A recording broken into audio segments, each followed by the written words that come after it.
Yep, there's that sound. That means we're starting another episode of Yesshift. Over to you, Yeah, Steve. sorry, I thought you were gonna say I'm Dan and this is Steve, Oh, but yeah, so you're Dan, I'm Steven, and we are joined by a friend of the show who also hosts the Yes Music podcast and has written another book about Yes. He previously wrote the Tormato story, and now he's written Tales from Topographic Oceans, the Yes album listening guide. It is Kevin Mulryne. How's it going? Hi there. Very well, thank you. How are you guys? really Good. well, thanks. Yeah. I'm excited to talk about this because I don't know if I've mentioned this on previous occasions, Kevin, but this is my stuck on an album island. It's my stuck on an island album, and now I have the listening guide when I'm stuck on that island. I might just go to that island to do that, and of course it came with the supplement. This is really a treat. I'm eager to dive into it, but I'm gonna let Steven kick it off. Yeah, so to start off, what was the origin of how you decided to make Tales the next Yes album to focus on in book form? Other than the fact that you knew it was my favorite album. Yeah, obviously that had a lot to do with it. But now Yeah. I have an e-newsletter which I publish every week for my outside podcast. Yes, antics, things like writing books and so on. And after I'd finished the Tomato story, I was thinking about what album to do next. With, I suppose, the ultimate aim of doing as many albums as I can possibly do. But thinking about it in a slightly different way. And the original idea was to start doing these listening guides rather than trying to tell the whole story of an album. But that kind of changed as it went along, and I ended up doing that anyway. But the idea was to just have a listening guide, which does form part of this new book, but in fact is only part of this new book. So anyway, I asked the subscribers to my e-newsletter which book they would like me to do next, and so we had a poll, and Tales came out really quite strongly that people wanted to have this listening guide to help them get the best out of the album, I suppose, or try and find different things about the album to talk about and to investigate. So yes, that was the reason for it, and it was a fairly daunting prospect, obviously, because Tales Yeah. not just a double album, but a double album with four movements making up a single work, really. And so there was an awful lot to go through. Yeah, absolutely. Do you mind telling us, unless it's too much of a spoiler, what albums came in second and third, and might those be on your list to do next in that order? Yes, well, the other ones that I imagined people might want to focus on were Relaya, and even going back right to the first Yes album and starting from there and going sort of sequentially through the albums, but and drama, even those sorts of things, 90125, some other kind of iconic albums in a different way. So Right. yes, those ones were definitely in the offing. And as I met and talked to Gennaro Rippo for the Tales book, and what he did next with the band was to go to New Piper's Chris's house and set up Eddie Alford's gear, and Gennaro was there for all those recording sessions as well for Relaya. So I certainly will concentrate on Relaya at some point, and probably after the next project that I'm doing is finished. Great. So, That's great. yeah, so between this and the book on Tormato, which did you find more challenging and why? Well, I think the Tales one was. I mean, it was daunting. I mean, the Tomato book, I had a kind of personal um, need to do that, I suppose, because it is my favorite Yes album. It was the first Yes album I heard of a progressive bent, rather than 90125, which is the first Yes music I ever heard. But yes, it's my favorite album. I've got a large collection of Tomato material, so I knew it wasn't going to be much of an issue getting the right material for that book. But Tales, although it's one of my favorite Yes albums, is not an album that I knew an awful lot about. So it was daunting, and it had always been daunting whenever we talk about Yes albums on the Yes Music podcast, simply because of its length, its scope, and not just its length, but its scope and its complexity as well.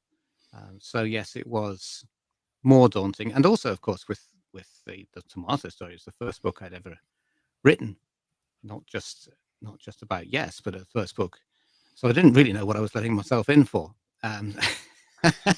Whereas when I came to this book, I knew that it would take a couple of years probably, and quite apart from finding the information and doing the interviews and putting all the stuff together, is all the technical book writing and book publishing aspect of it as well, which is not straightforward. So yes, I think the Tales one was more of a daunting prospect. Yeah, what's great about the podcasts that you do is whenever you do a Tales themed episode, it's kind of like looking at the behind the scenes of what's coming up and trying to figure out, okay, which bit of this is going to end up in the book. So it's pretty cool how some of those episodes are very much like the lead up to this book in a way. Yes, absolutely, and that's deliberate, and it's turned out to be a very, for me, a very good way of researching the book. So there's an aspect of the book that I'm interested in, and I find either someone who was there at the time, if they're willing to talk to me and if they're still around, or there's someone who knows an awful lot more than I do about the particular aspect of the book. So getting them onto the podcast to talk to them and interview them about that is a really good way of doing it. In a moment, I'd like to point out some things that I really appreciate about the book, but I want to run something by both of you and get your thoughts on this. I found this earlier today when I was actually looking up something else, and I came across this Reddit post that is by r/prog rock music from a year ago, Dave, and a bunch of numbers after that. And the title of the post is, "I can't believe that after 50 years, we still don't have the full version of Tales from Topographic Oceans." And I'll just read the 2-paragraph post real quickly. It says, "The revealing science of God originally clocked in at close to 30 minutes, according to Steve Howe himself. They cut 10 minutes to fit it well on the LP because, let's be honest, it's not the best recorded album to begin with." Now, I don't know if he means the production or the playing, but I think the production is awesome considering the year and what they had to work with. That's another story. But then he goes on to say they weren't going to Todd Rundgren that expletive. Then it says, "It baffles me that after 50 years and countless remixes and remasters," and I do agree with him there, "that the full version has still never been restored. Believe me, I checked Discogs, even on the Blu-ray release, and all that's ever been," sorry, don't have my reading glasses on, "put back in this 2-minute instrumental intro. There's no limitations anymore. So I don't understand what's never been released." Maybe, and this is my take, the only thing I can think of, maybe there's stuff in that 10 minutes that none of them were happy with. That could be it. But what's your guys' take on that? It is a very valid question for such a long piece. Like, yeah, why don't we have it even longer? Like, it's curious. Like, what did they cut out? Yeah, I think it's fascinating, and I was lucky enough to have an email conversation with Simon Wilson. No, sorry, I don't mean Simon Wilson, do I? Who do I mean? Stephen Wilson. Steve, yeah. Oh dear. He was very, very kind and spoke to me quite a bit via email about his remixes of the album for the Blu-ray version. And I'm pretty sure from what he said that he had been through all the material that does exist on the master tapes. So if this 10 minutes or however long it is does still exist, it's certainly not on those master tapes that they kept. So I wouldn't be surprised if it had been discarded. Yeah. It may well turn up at some point. But talking to Steve Howe about this, he's not, he would much prefer, to be absolutely honest, he would prefer no new remixing to be done and no digging really to be done in the archives and no finding extra stuff, because he would prefer it all to be kept absolutely as it was. And when Stephen Wilson was doing his process that he always does for remixing and reimagining albums, sometimes he had sessions with the original musicians, which lasted for days or hours at least. And Steve Howe did go and see Stephen Wilson, but he only spent about an hour with him. And considering that it's a double album with so much material, that's not very long. So Steve definitely wants to keep these things as a time capsule, as it were, of the mix that they came up with at the time. And as it was Eddie Offord doing it, that I like that.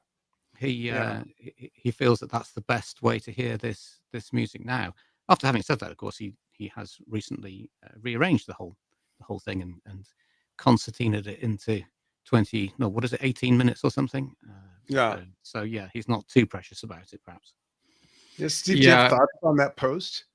Yeah, it's like you can compare it to movie making, right? You shoot all the footage and you might end up with a 4-hour long assembly cut, which you would need to then cut down into something that's watchable. And there are fans who would like to see the entire 4 hours or whatever. And I don't think they actually do, because I think that would throw off the pacing. So when I hear about this like half-hour revealing science of God or something, that's possibly my favorite Yes song.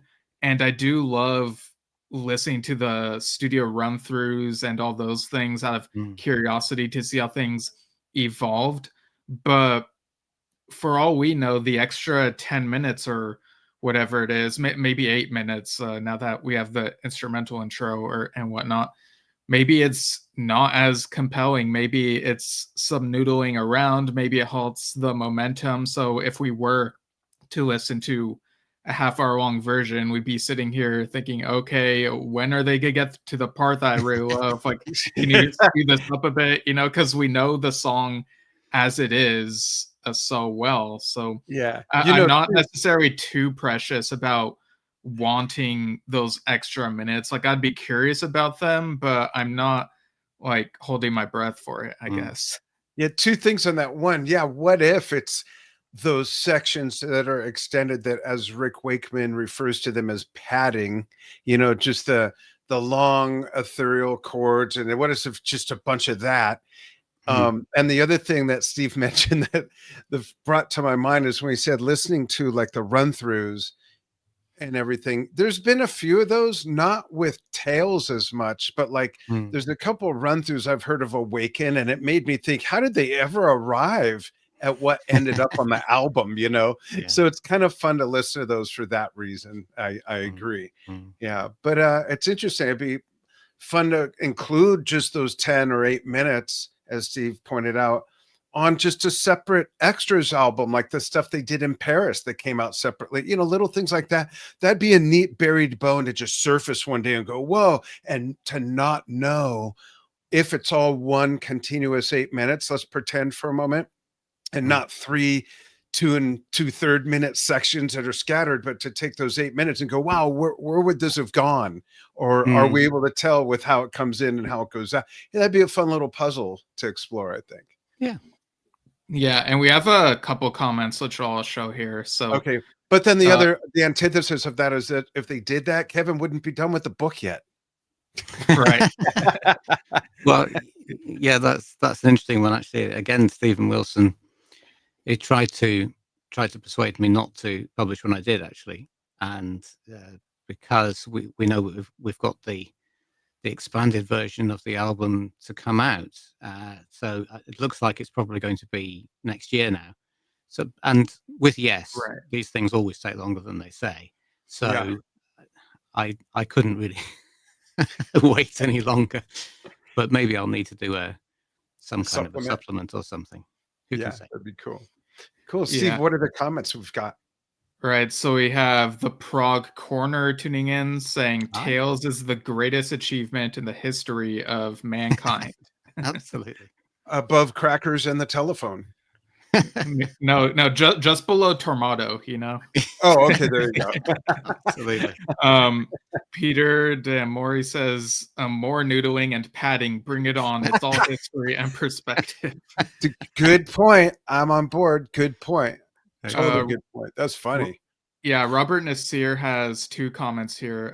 This one, I totally understand and mostly agree with the no remixes view held by Steve Howe, though given his homebrew series as well as Fly From Here Return Trip, that is a little surprising. That is true, especially with Return Trip and erasing the whole Benoit thing. We won't get into that, but yeah, that's a really good point. Like, yeah, is it anything after a certain year you can screw around with, but anything before has to stay in the time capsule? Like, what's the border on that, Steve? How?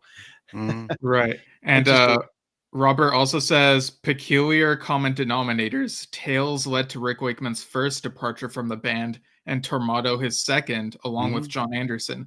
Pushing boundaries can be risky business. In retrospect, so worth it. Yeah, absolutely. A couple of things I like to point out about the book, and then I'm sure Steve wants to chime in on some things. One is this supplement is so cool. Such a great job on this.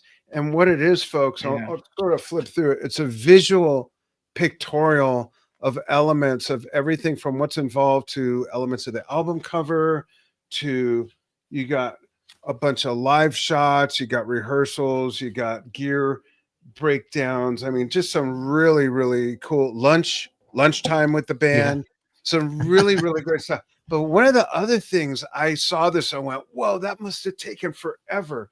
This whole starting on page,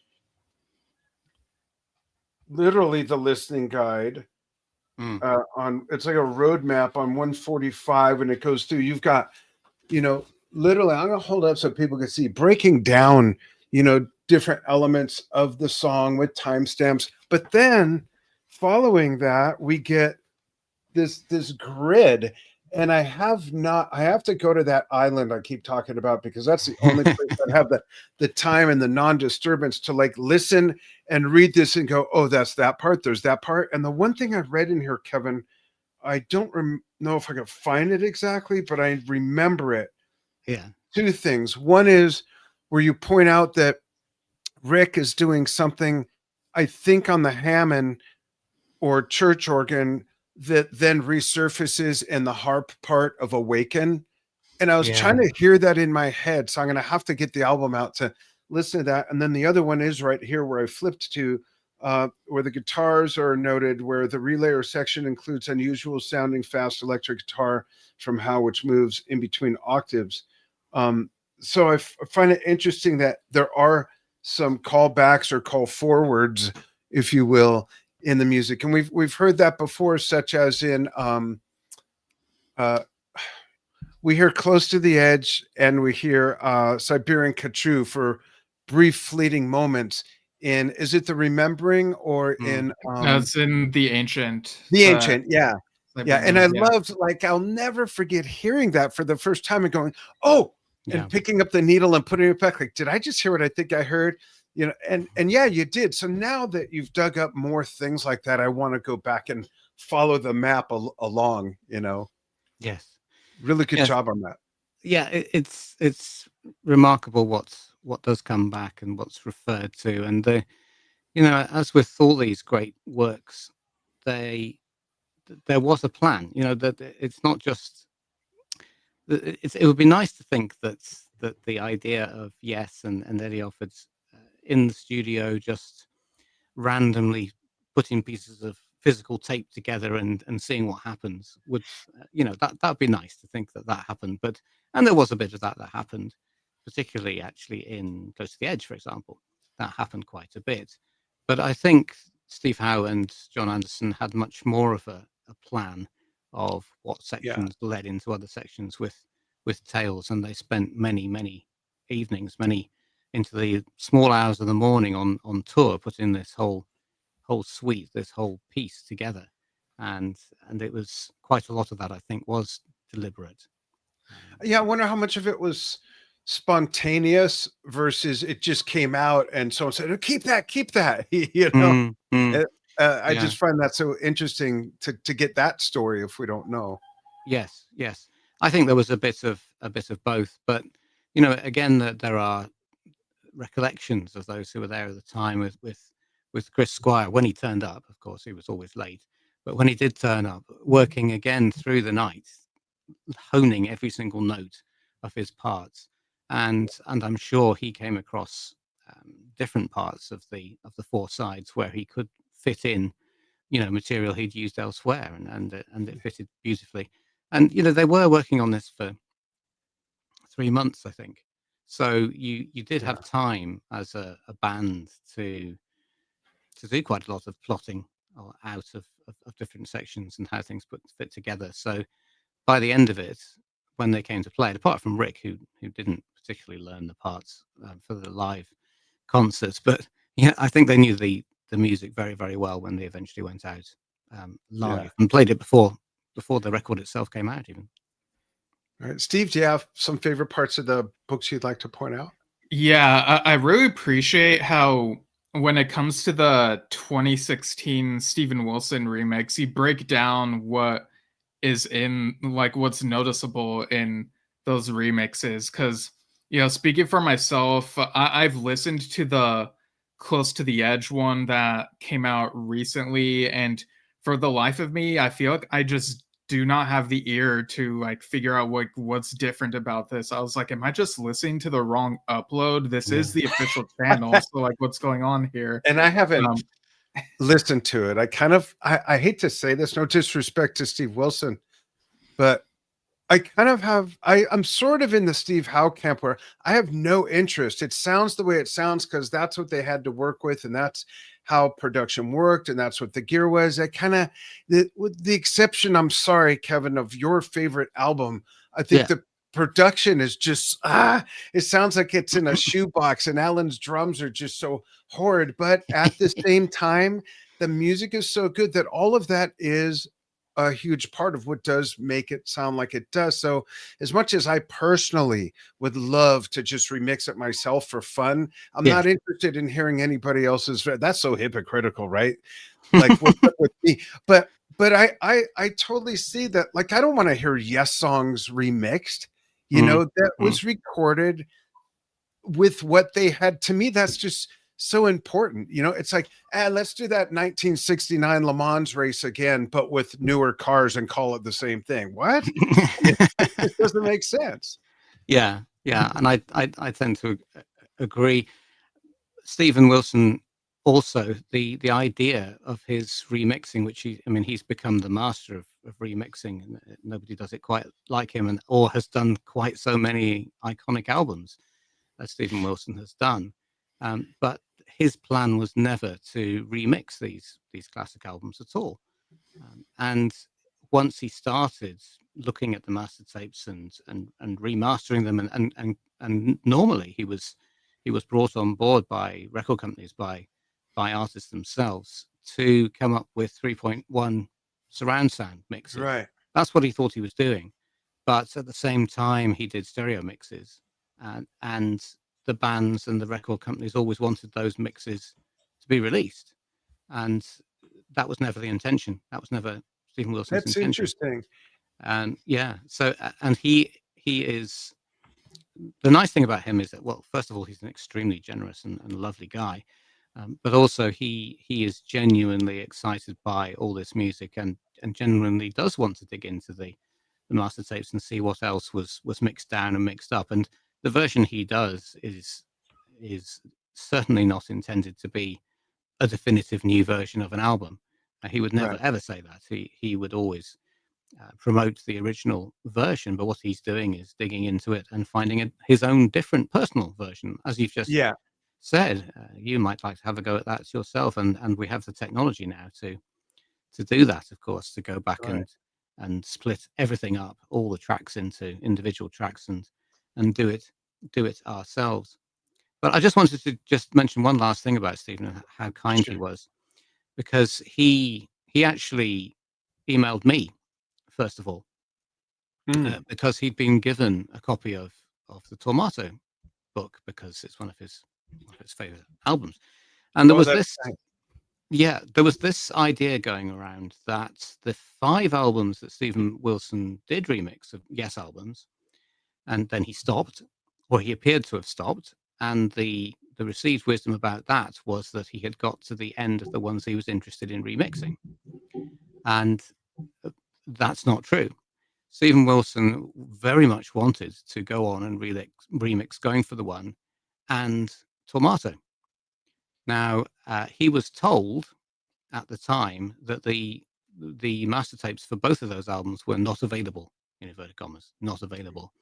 Now, that's not true, because they are very much both available in the vaults, in the Warner vaults, because I know people who have seen them and Yeah. have worked with them and were there when the digitizing was done. So these could be done. It's much more likely that that Rhino, that Atlantic, that Warner, whoever you want to call them nowadays, are not interested in doing those. They don't feel that they are. They left out the part to they're- you when they said they're not available. They forgot to say to that's you. to you. That's right. Yeah. That's right. So And to be, go ahead. Go ahead. no, I just wanted to make that point that Stephen did email me about it, and then I started a conversation with him saying there are track lists which he used, and did he still have access to them? And very, very kindly, he sent me both the photographs of the master tapes that he used, and also the track lists from those as well. So that was really, really Interesting. kind. Yeah, thanks for sharing that. And to be clear, I don't think people that want that are wrong, or that No. there's anything wrong with it. It's just not my thing. That's all. I kind of, again, with what Mr. Howe said, like, leave it. It marks that time as well. It's more than just the music. It's how it ended up sounding the way it did. But Yes. here's Peter says, love remixes. I would take the same album remixed 10 times over a lifetime. Stare at the Mona Lisa from 5 feet away for most of your life. Now back up 10 steps, then go left 3 perspectives on classic works. That's a good take. Yeah.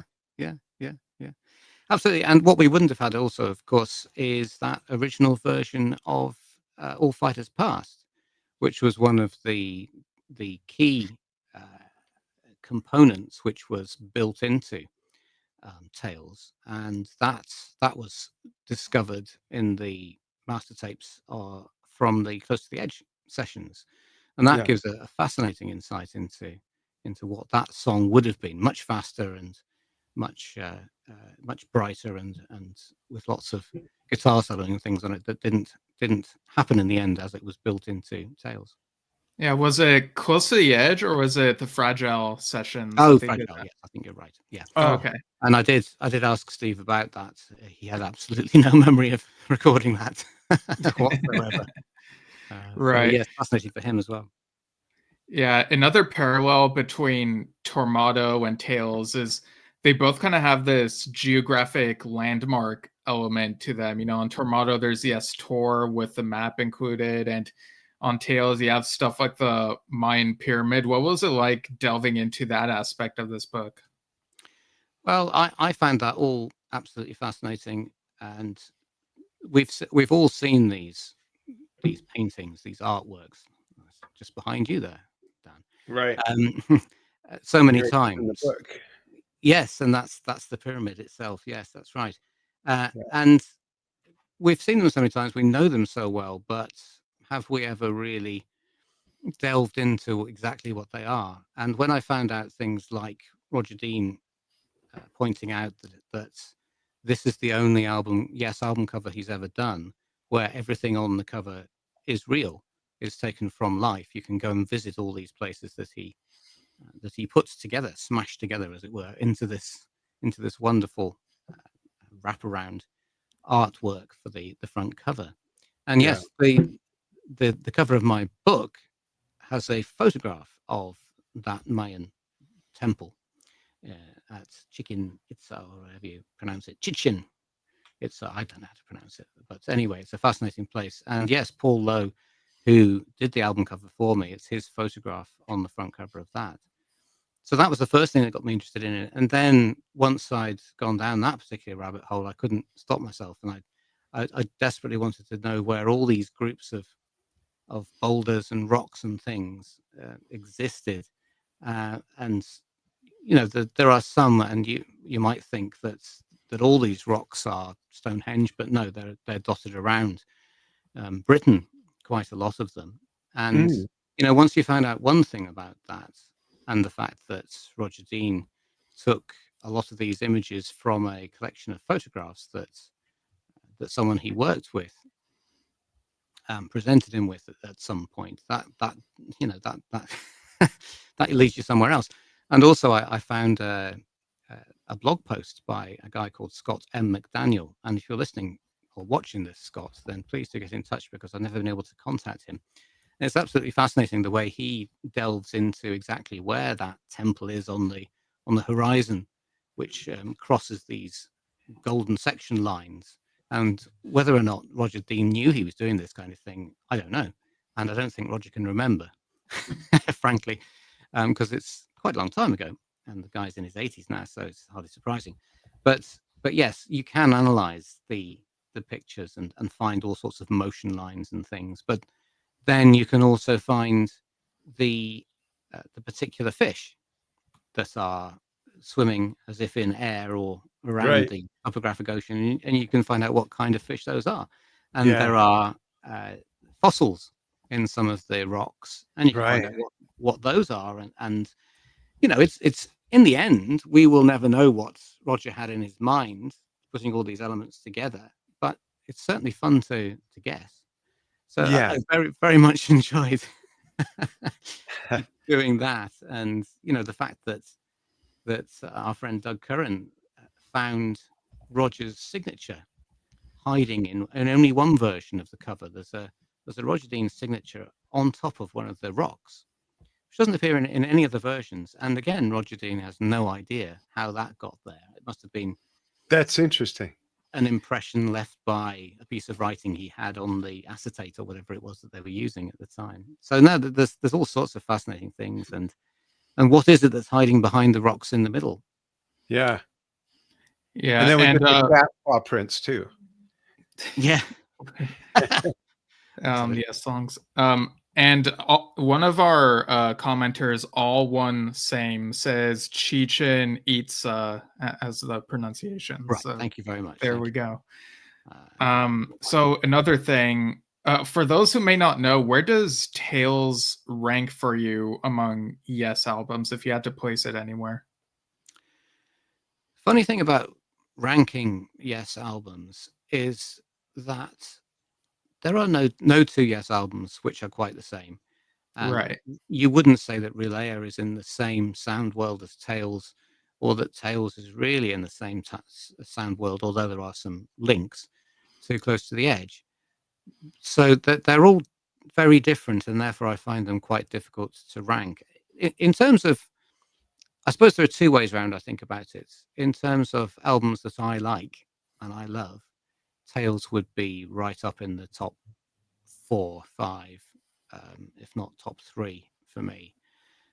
In a list of albums of great music, I think it might be even higher than that, because I think Tales does something that no other Yes album does, and that really no other progressive rock album, any other rock album has ever done, which is the grandeur of its statement. Is it this expanse across 4 sides? Yes, sure, there are rock albums which are just as long and very much more up to date. Something like Transatlantic, that's an excessively long record. What's that one called? The Absolute Universe, or whatever that was called, which is much longer than Tales and hangs together very, very well indeed. But Tales, especially for the time, nobody had attempted anything like this. Right. There are other double albums, there are other concept albums, but this is the only one which takes it to this degree of having very much a single piece across 4 minutes. It came before The Lamb Lies Down on Broadway. It came before A Passion Play, which is one story, but it's not a double album. The No, that's concept right. is there, but it came 3 years later. And what they were thinking was, particularly John Anderson, but he got Steve Howe on side to work with him on it, was what do you do after Close to the Edge? Because everyone involved with Close to the Edge realized that it was a work of utter genius and would never be topped, in my opinion, in progressive rock. So Tales doesn't beat Close to the Edge, and I think the whole side, Close to the Edge song itself, is probably the towering achievement of Yes, but this does take it that step further, and if Rick Wakeman had stayed, if things had stayed the same, they would have had to go a different direction, and something like Relayer, which takes the story on further and goes in a very different direction. I suppose it's Tales was the logical endpoint of everything they could do, from longer and longer songs, from more complex songs. Tales really is at the top of the pile there for that. Makes sense. And I'll touch on one of those changes in a moment. But first, going through this process, did that change your ranking at all of how you feel about it? And I know we're using ranking in a subjective Yeah, manner here, but did you I fall more in love with it or analyze it so much that you found so many things that you weren't fond of? Or, you know what I mean? I guess any of it's fair. no, I don't think I found anything that I wasn't Okay. fond of, and in fact, listening to it in such great detail as I did for the book, I Yeah. developed my understanding of it and knowledge of it, and love of it very, very much so. Did it change the ranking? Yeah, I suppose so. I suppose so. Okay. But again, as I say, the ranking is difficult because Yeah. you really can't compare any two albums. Yeah. You're not comparing. We are not able to compare apples to apples within the same band's catalog because of what you said. You Yeah. know, it's not, you don't even, in some ways, even hear an even transition. Like, what I mean is when you think of, um, let's say Led Zeppelin 4 into Houses of the Holy into Physical Graffiti, it's clearly the same, band doing, I don't want to say the same thing, but the ethos of it is the same. Whereas, Mm, like you're pointing out with Yes, they go from this to Relayer to going for the one. Like what? mm, All the short songs, like, all of a sudden things just go woo, just in as different direction as they did from when they started with Fragile and went in a mm, totally different direction. And speaking of different directions, you cite an interview where Alan White, who was new to the band, said he fit in pretty well because he was already vegetarian. yeah. Meanwhile, elsewhere, we know about how Rick Wakeman didn't spend, well, he spent time next door with Black Sabbath and didn't indulge in a lot of things the other Yes musicians would, with Offord even saying he was a bit of an outsider at the Mm, time. yeah. How important do you think uniform consumption habits are when it comes to having a band feel united? And I happen to know that some of those consumption habits changed over time, but that's another thing. And what Mm, I mean by that is I know that Alan didn't stay vegetarian, and I mm, always wonder what makes people change. I never asked him that, but yeah, what are no. your thoughts on that? It's a great question. Steve came up with that. Yeah, it is. It is a very interesting question, and certainly that was one of the things which set Rick Wakeman apart from the rest of the band. And it was just, I suppose, random that Alan joined the band and he was already a vegetarian. He was interested in those sorts of concepts. That it wasn't just vegetarianism, of course. That feeds into your worldview as well. Right. The way you think about the planet and about music and art and everything is all bound up with that attitude towards food, I think. So that was one of the ways in which Alan White found it easier than he possibly could have done. I mean, Hmm. the other things were that he was an amazing musician and just a wonderful, wonderful person. And this was his first time recording with Yes, his first time recording this anything like this kind of music, because Right. his musical background was so varied, but none of it included this depth and this extreme progressive rock stuff going on. But no, I do think that it did mark Rick out as a very different character, interested in very different things. I think it was much more important that Rick was already, his solo career had taken off already, and at the back of your mind, however committed you are to Yes and to this record, you're always going to be thinking, well, if I didn't have to be here for 3 months, what could I be doing with my own band, with my own music, with my own concerts? And we know that Rick was always looking for the next most spectacular thing that he was going to do next. So Yeah. I think that was a differentiator, and I do think that that's not being vegetarian and therefore not enjoying the same sorts of meals and the same sorts of drinks and drugs and all those sorts of things that went with that. I think that was an important way in which he marked himself as a different part of the band, certainly, if not totally Yeah. disconnected. Makes sense. And Bill Bruford had said that he felt he had done all that he could with Yes, but with Close to the Edge. But how different do you think this album would have been if he had stayed? It's a really good question, and it's a very difficult one to answer because he was clearly so finished, so over the Yes music thing, and not just the music, because of course he loved Close to the Edge. He still does. He's still extremely proud of everything that he did with the band. But he would have been in that 3-month version of what he experienced in Close to the Edge, because Alan brought a very different sensibility, I think, to the proceedings. This was his first time recording with the band, as I say, and he was always looking for opportunities, I think, to get involved with the melodic writing, even adding some piano and those sorts of things to the record, doing probably more backing vocals and being in the Yes choir more than we realize. And I think Bill did get to that stage in his career when he started using electronic percussion, started thinking more about the melodic aspects of percussion itself, and could go off with King Crimson and all those different ways that he did. But I don't think he was at that point, and I think he had got so disillusioned with what the rest of the band felt that his role as a drummer should be, that it would have been very, very difficult for him to fit into that the whole Tales attitude and the Tales way of working that they had to come up with. Because remember that Steve Howe and particularly John Anderson were in charge of the whole Tales extravaganza. They had written all the music.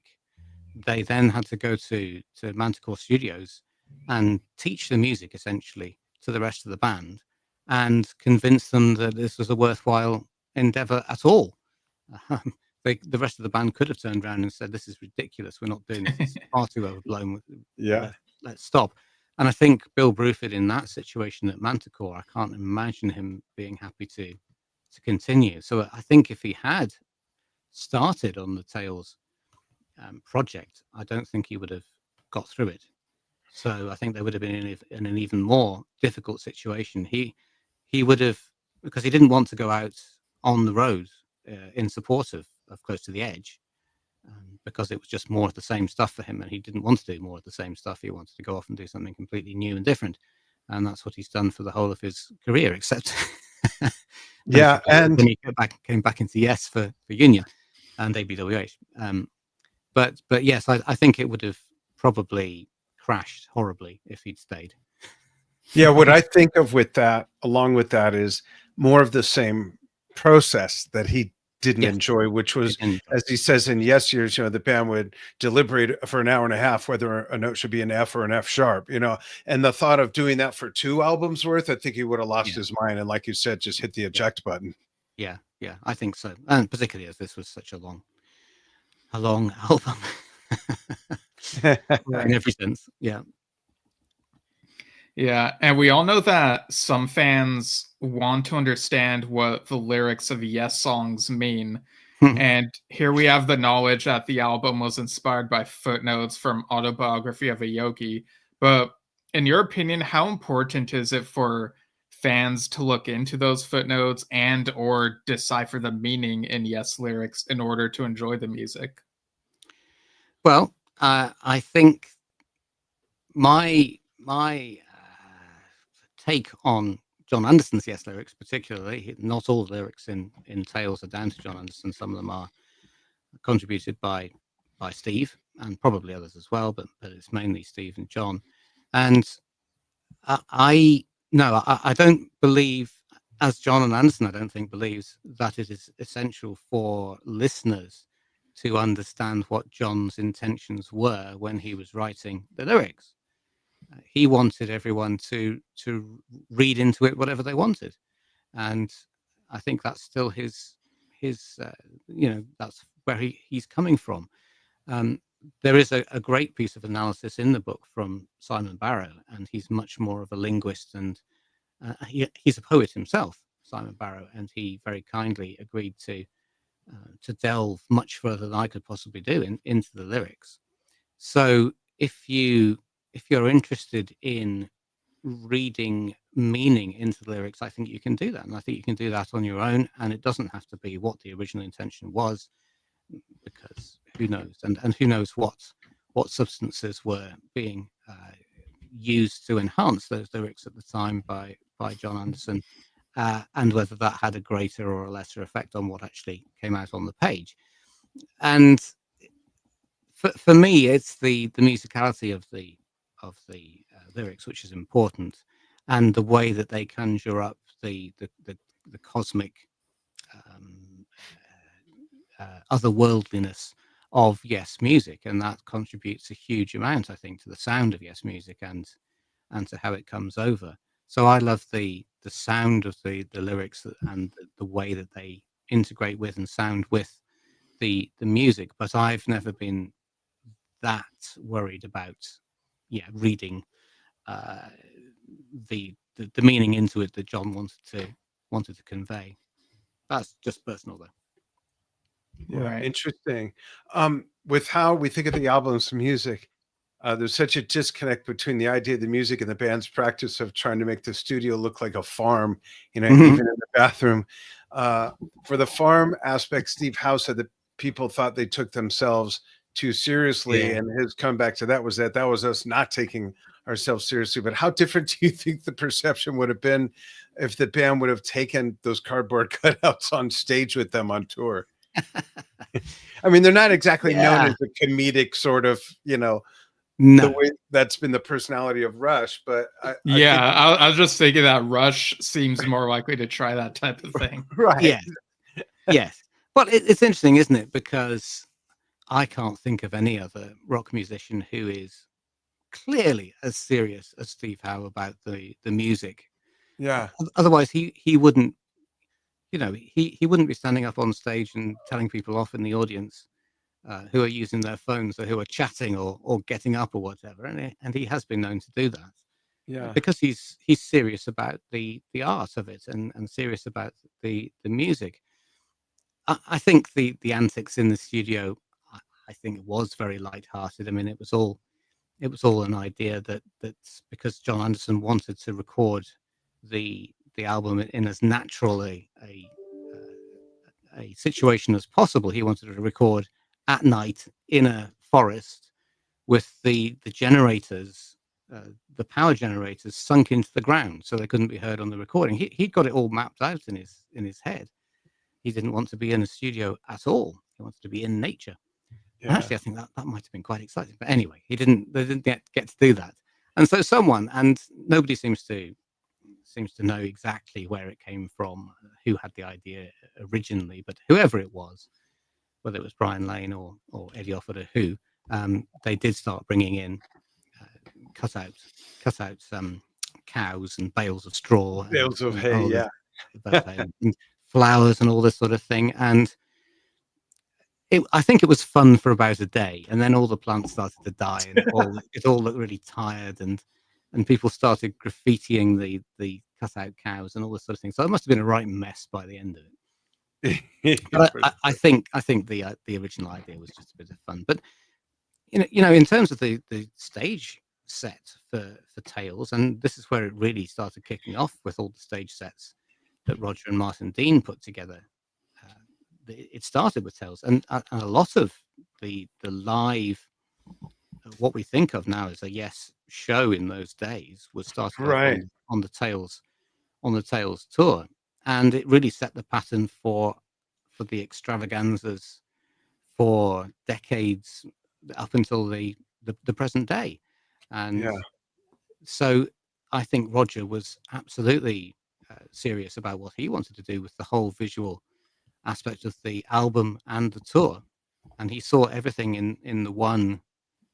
I suppose nowadays it would be called marketing. So he was talking about marketing the band's music and stage show and the album all in one. So I got to ask, I wonder if you've discovered this or know the answer. How is it possible there's no film from this tour? That just escapes me like nothing else. Forget the 10 minutes. Where's the fucking film? Yeah. Seriously, to have such a work of art not encapsulated visually, there's no way it wasn't filmed in its entirety. Where's that? Yeah, it's a real puzzle, isn't it? That and for so many Yes tours over the years, there isn't as much film as there should be. And one of the people that I spoke to about this was Michael Tate of Tate Towers, Oh, and one of the originators of the modern ways of doing rock shows from yeah. Tales onwards. And I said to him, have you got any photographs that you've kept behind the scenes on Tales and so on? And he has absolutely nothing at all. He doesn't Wow. have a single photograph of his time with Yes.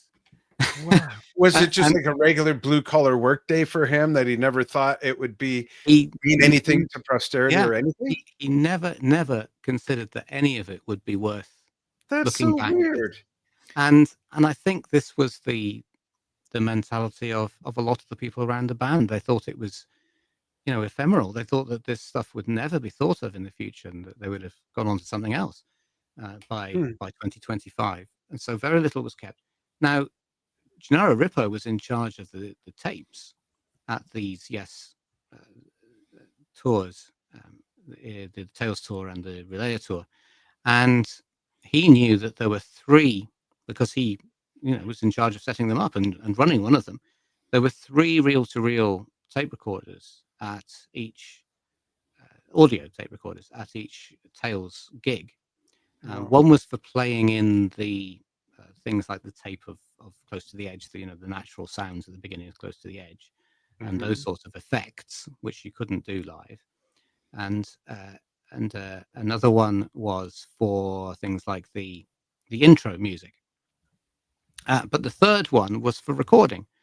And Gennaro Rippo is absolutely convinced, as I say, because he was there, that every single concert was recorded on reel-to-reel tape. So maybe somewhere is dozens and dozens of these reel-to-reel tapes of all the different concerts. But no, filming itself just doesn't seem to have been considered at this time at all. They put everything into the visual presentation of the concerts, but no effort, no money into actually recording them on film. And this is 1973, 74 we're talking about, and I think it was still prohibitively expensive to film anything. When you get as far as 1978 with the Tormato tours, a few people had already got the equipment set up. So I think it was excessively expensive to take equipment with you, and to just do, what we would do nowadays, which is we would have a camera set up and record every single concert. In those days, I think it was logistically very difficult. Everything was being done on a shoestring. Apart from the way that the band got round in private jets, but that's another story. Everything else was on a shoestring. The the the way that the stages and etc. were packed or not packed properly, particularly in the UK, everything there was very little money around for that. So I think that's probably unfortunately what it's down to. Thanks for that. Couple comments real quick, and thanks. Yeah, Kevin. and I just want to chime in on that footage thing. Like, of course, we've seen like several minutes of footage that people were able to shoot, and they're on YouTube, but they're like snippets from various parts of songs, so not like a complete concert. But I do remember a while back I read this Notes from the Edge interview. I think it was with Alan, and he mentioned that they had someone from Canada film a Tales show, and they don't know what happened. That sounds familiar. So, yeah. So that might be a thing, but yeah. Interesting. John Pickles says the best Yes album. Dave Watkinson, hey Dave, says all the magical, mystical, musical dreams came together with Tales. We are so lucky to have these young, driven Yes men produce this album, along with the perfect artist, manager, and producer. It is quite amazing we have all lived through this time in history. Topographic, the whole universe, the cover, stage, music, personalities, design. It is outstanding and unrepeatable. I agree. Absolutely unrepeatable. Yeah. And I don't think they tried to repeat Close to the Edge, and I don't think they tried to repeat Tales with Relayer. Relayer really is a whole different thing. The only thing in common is some of the players, and there's some long songs. That's it. And the rest of it is just a whole other flavor, color, shade, even the cover. I mean, it's so different in so many ways. So I love that. It is truly unrepeatable. Absolutely. Yeah, Yes are always trying to do something new, which I really appreciate about that. Oh, and Dave says the Canada material was later years from a different tour, Dave, than Steve's remembering from the article. Oh, huh. Wonder what tour it was. Guess I have to double check that then. Yeah. So what else is going on at Yes Music Books, Kevin? Right. Okay. Well, currently I just pressed go today on printing some calendars. So one of the people that I contacted for this Tales book and also the Tormata book was the legendary rock photographer Barry Plummer, and he very kindly in the end sent me all his archive of Yes photographs, and there are some amazing things in there, and Yes related photographs as well. So Rick when he wasn't in the band, mid 70s, that kind of thing, or late 70s, early 80s, and so I'm currently starting to work on a book of those photographs. So what I'm going to do with those is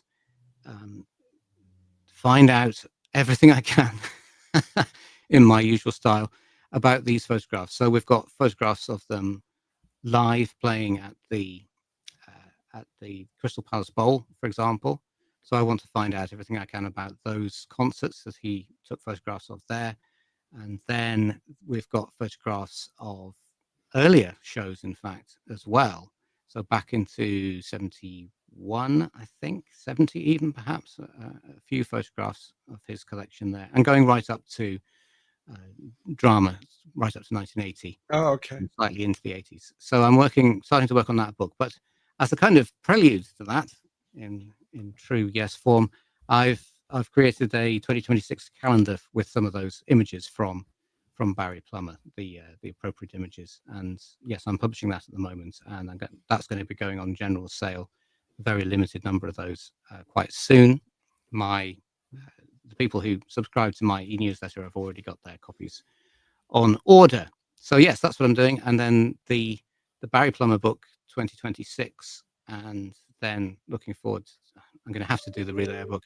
So yeah, I'm slightly nervous about the Relayer book because the Gottlieb brothers did their fantastic Relayer book, and I'm going to have to find different things to say about it. But I'm sure I will. Cool. Where can people find you and all your wonderful material, Kevin? 2 places, yesmusicpodcast.com and yesmusicbooks.com. Awesome. Thanks for taking time with us. We appreciate it very much. One last shout out for any live recordings that you do listen to that you have dug up. And did you go to any during the process of this that you visited? Or is that like a whole separate, in a different closet and area of the whole Tales universe for you? I think it's a different aspect of it. Yes, I mean what I would say is that my own personal experience of Tales Live is sides 1 and 4 on that tour a few years ago now, which I really enjoyed. I thought it was wonderful, and of course the edited highlights package that we had most recently, which I enjoyed. But I do have to say that every time I thought they were going to play my favorite bits, they stopped and went on to a different part. Yeah. I haven't listened to that since it came out. I got to revisit that. Yeah. Cool. Thanks so much for taking time with us. Stay on the line with us after we say goodbye to the audience. And audience, thank you so much for hanging out with us, whether you're watching on YouTube or Facebook Live or watching us on the archive on Drum Talk TV as well. Thanks for joining us there. And here on Yesshift, Steve, they can write us as well, can't they? And listen to us if they don't want to see us. Yeah, you can search Yesshift. You'll probably find us, and you can email us at yesshiftpodcast@gmail.com. Suggestions, complaints. Well, I'll take the suggestions. Steve will take the complaints. No, we'll pass the complaints on to Kevin. There you go. All right. Thanks, everybody, so much. We'll be back with more fun soon. Thank you. Bye-bye.